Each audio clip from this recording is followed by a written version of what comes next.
I'm really glad we didn't have to play today, Ken. We're not close to being ready. We're closer than we were 2 weeks ago when we started camp. We're not close. So many fundamental things we got to get better at, and that's in every phase. And so I'm glad we got 2 more weeks, and we're going to take advantage of every opportunity we've got before we play. On offense, you had 3 quarterbacks in playing most of the time with Tyre, Kate Ballard, and Jamil Jones. How did you feel they did? We moved the ball, but they're just, when you're playing a scout team that's never played the defense they're lining up in, and they've been in a college football camp for less than 2 weeks, I guess my expectations are pretty high for the offense to move the ball and not get into 4th down situations and not have tackles for loss, which we did. And so just a lot of things we got to improve on. Those are just fundamental things that need to be better. It all starts with blocking and sustaining blocks. If we'll do that effectively, then we'll have a successful offense. How do you feel about the defense? Peyton Hampton seemed to be making a few plays today. He did. We had a lot of guys that were running around and playing really hard, and I think there's some very capable, good players on our defense. It's just times where, in the first drive alone, we had 6 missed tackles, and that's not acceptable. That's my responsibility and the responsibility of our coaches to make sure that we get ourselves in good position with leverage, use the proper techniques to get guys to the ground. We did better after that. We didn't have another drive where we had that many in one drive, but it's kind of how we started the scrimmage, and that wasn't a great way to start. But got the ball away a couple of times, and let Tommy Sotelo made a really nice play on the sideline to pick the ball off. So there were some positives, but we had play action pass on 3rd down and got behind us and things like that. But we can't make those errors. Fabrice Boyd had a sack and a couple of tackles. Andre Carter had a couple of plays. How did you feel like it? But they both play the same position. Andre, obviously, very talented player and had a great year last year. I'm hopeful he'll have another great year if he does. They're going to play better defense if he'll play like that. Fabrice, the guy, I really am glad to see him making plays and playing as a senior. He's certainly earned his opportunity. He's been a tremendous special teams player for us almost his entire career. He'll continue to do that, but he's got some skills as a defensive player that I think are going to really be able to help us in certain spots and in the things that he can do when he goes in a game. He's a physical kid. He runs really well, so he should be able to help us. So we've been talking about how your interior defense has been developing, maturing this year. The interior linemen, also inside linebackers. How do you feel like? You made progress there today? We're building depth, and guys like though Isaiah's been out a little bit here with an injury. We expect to have him back. There's a guy going into his senior year, Kwabena Bonsu, Chris Frey.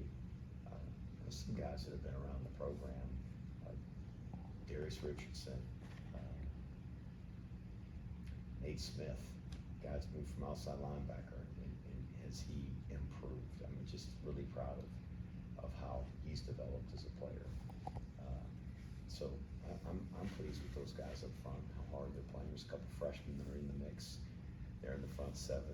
The linebackers, we're really finding out a lot about those guys as we go through camp. I don't think anything's set in stone with those inside linebackers right now.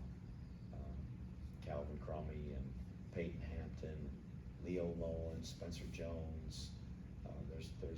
There's a handful of guys there that I really think could be good players for us. Cole Mabry moved in there. Adam Cash moved from safety up there. And I'm excited about both of those guys because they can run and change direction. So I think there's a lot to be discovered between now and the time we play on September 3rd with the inside linebacker position. Thanks, Coach. Thank you, Ken. Hey, Coach. How you doing? How you doing, Sal? Good. What did you see from the young fullbacks today? I know they got a little bit of they got some reps there. Very poor ball security. And so there was a point there in the scrimmage where we had a ball come out, and then we brought another B back in, and he carried it with very poor ball security, so I kicked him out, put another guy in. He carried with poor ball security, I kicked him out. Another guy came in, I kicked him out. Finally, the last guy came in, I kicked him out. So I went back to the guy that had fumbled it and was coming down the stands from the top of the stadium and said, okay, you got one more try. Everybody else can't carry it, you can't carry it, so we'll start over from the top. And all those guys were freshmen, with the exception of one who's a sophomore. So that's got to improve. But it's good that happens. They've got to know there's a sense of urgency there. I think when they did run the ball, they ran the ball hard. I continue to be excited about Hayden Reed as a freshman and the way he runs the football. So there's some positives there. Just some improvements got to be made from a fundamental standpoint. Is there anybody that from the outside of that position that you might get? Is it too late to like slide somebody into fullback to give them a look, or is there anybody on the roster that could be? I think we got enough guys there. Of course, with the two veterans, Riley and Buchanan, and then Markel Johnson, who moved from slot to be back. He got hurt earlier this week. I don't think he's going to be out a long time. He's just out today. Lucky Brooks and A.J. Williams have both been hurt. And Jarrell Dixon was out today, or he would have played. He had a emergency in his family that he had to go home for. But he'll be back. Bo Kite moved over there in the spring, about halfway through the spring from tight end. He had been a linebacker, we tried him outside linebacker, then moved to tight end, and he's a little more natural in there at B-back. So I think we've got a host of guys there that we can work and develop. I like the depth, just some of those guys are hurt right now. One more on the inside linebackers that you were talking about. Has the description or the look of that position evolved a little bit with Leo playing last year, a little bit, a guy who's a little faster, and now you're looking at Cash there and Mabry? I think that position, there's a Mike and a Will, and they're a little bit different. Obviously, you look at a guy like Eric Smith who played Mike. He's a lot different than probably Cole Christensen was, and John Radigan and Leo Lowen. So I think just the things that they have to do from each of those positions maybe takes a guy that's a little bit different athletically. But if you think of those guys like John Radigan and Jeremy Timpf and that really ran really well, you'd like to get a guy that's maybe a former safety like Lowen or like Cash that moves a little bit better. And so I think that's probably why we're moving those guys in there, to give them a look at that position. Thanks. Those on Zoom, you guys can start. Good afternoon, Coach Monken, Joe Icono with GoBlackKnights.com. So we talked a lot about the inside linebacker position and who's kind of stepping up there at safety opposite Marquell. We have to replace Cedric Cunningham. So who is kind of stepping up at that position and maybe leading the way going into the last couple of weeks? Well, certainly having Marquell there, he can play both positions, and we've been trying to dual train him. And if there's anybody that can handle it, I'm sure it's him. On the other side, Quindraylon Hammonds has been playing well. We've been working Bibbins in there, who didn't play at all a year ago, but very athletic guy. DeAndre Tobias, who's injured right now. He was probably at the top of the depth chart before he got injured.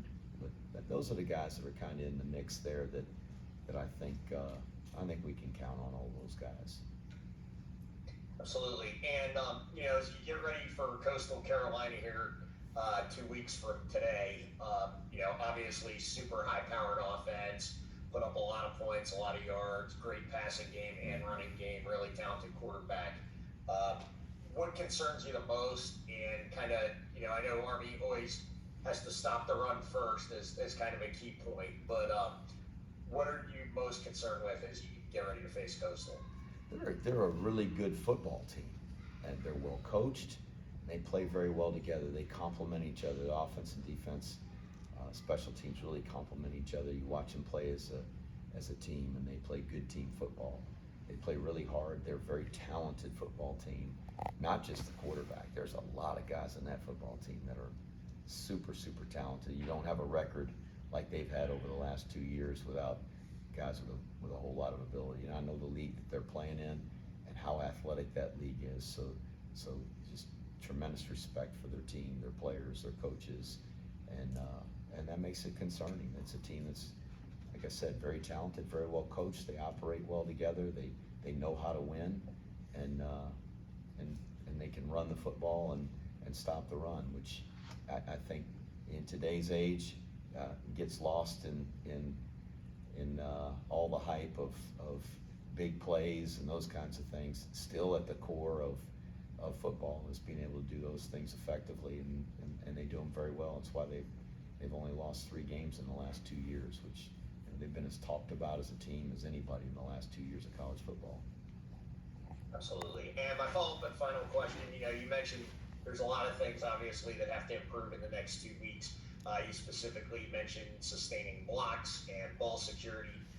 Anything else at the top of your mind that really needs to improve a lot between now and 2 Saturdays from now? Missed assignments and foolish penalties, and not losing contain on the quarterback in the passing game, and sustaining blocks up front so we don't have tackles for loss. Not just flat not blocking a guy that's supposed to be blocked. That's a recipe for disaster. There's a lot of things that probably we didn't do as well today as we're going to need to in 2 weeks. But as I said, that's the good news. We didn't play today, but if we don't improve between now and September 3rd, it's going to be ugly, and it'll be them making it ugly for us. Thanks, Coach. Hey, Joe. Hi, Jeff. Ken McMillan from The Record. Coach, how do things start to change starting tomorrow as far as your preparation? We won't change our plans for preparation. The things that we do are the things that need to be done for us to be prepared, and it's not everything that we're doing isn't being done poorly. There's a lot of things we're doing really well. Our guys are playing very physical. They're playing really hard, practicing hard. There's absolutely a sense of urgency in terms of our effort. There's just fundamental things that we've got to continue to improve on, and perhaps that's me and our coaching staff doing a better job of emphasizing those fundamentals, demanding that those be done properly, or just our guys amping up their sense of urgency when it comes to over-exaggerating those fundamentals in practice.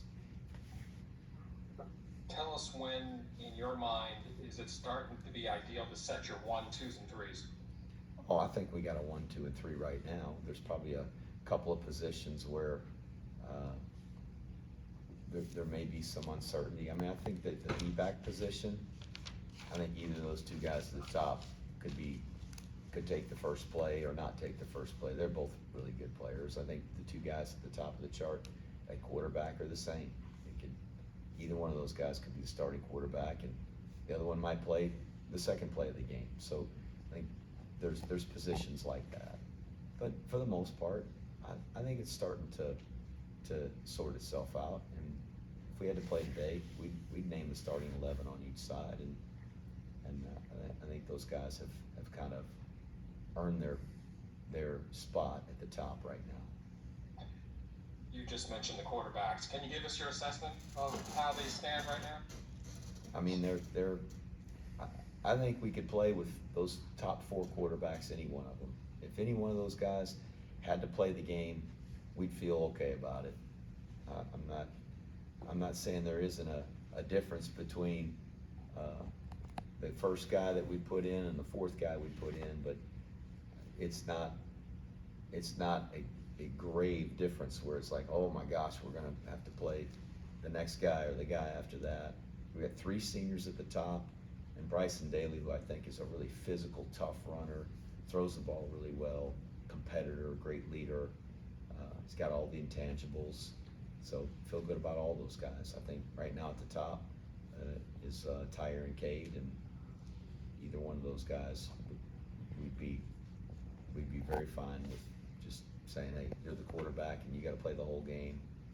I think either one of those guys could do that. Can you just give us a couple words on Tyre and Cade as far as what you've liked with their improvement over last year? Tyre is throwing the ball better than I've ever seen him throw it, and that's a huge improvement. He threw a couple passes this week in practice that were really impressive.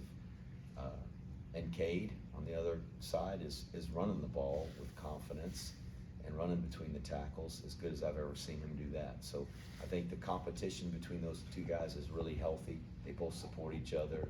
There's a tremendous sense of respect between the two of those. And you think back to 2 years ago down in the Alamo Dome, those two guys were really taking their first snaps as college football players, and we played a 1-2 punch against a really talented football team, and they won the game. And I think the bond that was created between those two guys was born that day in that game, and they really leaned on each other and relied on each other and led our football team, and they've kind of been the same ever since. So that competition for the starting spot, I think, has really risen. It's just taken both of their play to a higher level, and that's been encouraging. Let's just do one more on Zoom. Sure, you mentioned about starting. The fact that you guys have played so many quarterbacks, whether it be out of talent or need the last couple of years, that must change the dynamic and make them, they understand that it's not going to be just them running the show the whole game. They understand that it's probably going to be multiple quarterbacks. How much easier does it make to coach them and to get them ready? Oh, I don't know if easy would be the word. I think every player on our team that really anticipates his having an opportunity to play in games is going to have a sense of urgency to learn and be the best he can be. I don't know that there's anybody on our team that feels like, I'm going to be the guy, and so we've got to coach them harder or be more demanding of them. There's a sense of loyalty that these guys feel to each other that compels them to be their best. Even guys like Andre Carter, he's as talked about a guy as we have. He led the nation in sacks per game. People are talking about him being a real high draft pick. That's great for that kid, but it hasn't changed the way he prepares. He's still, if there's a special teams meeting going on and he's not involved in that special team, he's up in Coach Woody's office, or he's trying to grab Coach Luce to watch a little extra film while the special teams meeting is going on to try to improve and get better.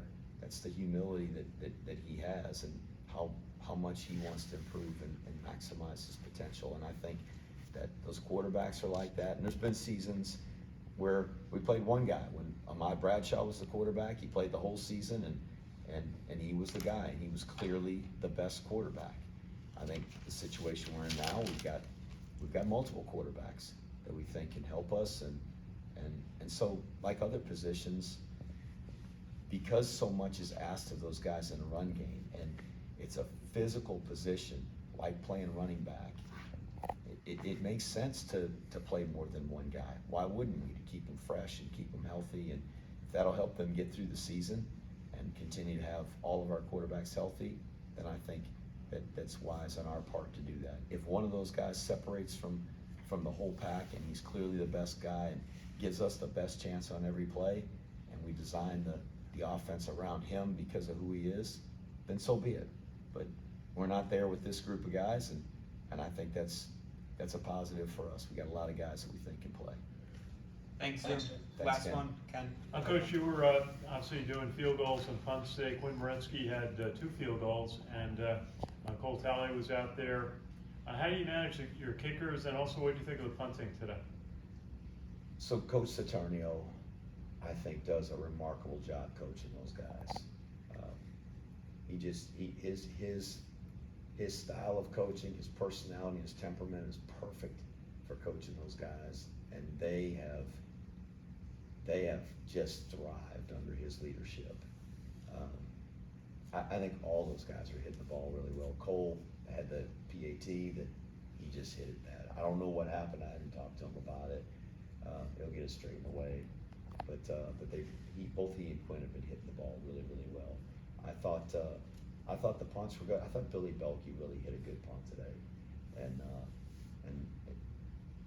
Matthew Rhodes is long, he's built like Zach Harding, got really, really high hopes for him and how he'll perform as a punter for us.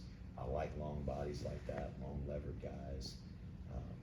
So I think the specialists are doing a good job. And, you know, none of those guys are Zach Harding, but they don't have to be for us to be a good punt team. I'm more concerned about the protection and the coverage. If we can just get the ball down the field, if it can get down there 35, 40 yards, we can keep them from having any return yards, then I think that's a win for us on the punt team. How'd you like that one punt where the ball was dropped, but then the punter ran a couple of steps and got off a pretty good punt? That was Rhodes. He did a good job. Just a really,